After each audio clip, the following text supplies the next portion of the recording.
Now, anyone that undertakes to translate a historical document has to be very, very careful, because translation, and it doesn't matter if it's a document about Vlad or a document about anybody, the very process of translation sometimes changes meaning, and sometimes little nuances of meaning are altered because of the way a person chooses to translate.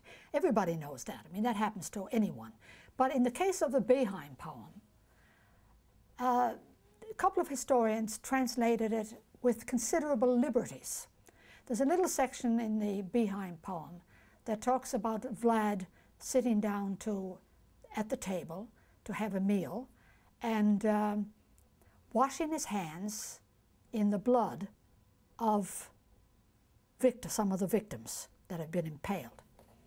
Now that, taken like that, is like a kind of image of, reminds one of Pontius Pilate, and was probably intended as, well, I'm washing my hands of these people, right?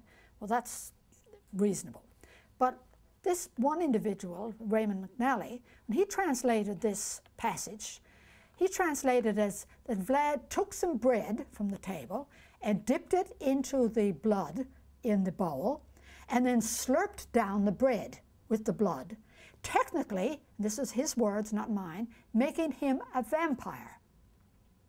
Now that's taken considerable liberties with the original. The original is graphic enough, you know, sitting down for dinner with the bowl of blood there and dipping your hands in it. But to suggest then that Vlad actually drank that blood, and that this was, and he goes on elsewhere to argue that this was what made Bram Stoker decide to turn Dracula into a vampire. Total, utter nonsense. That's got nothing to do with Bram Stoker at all.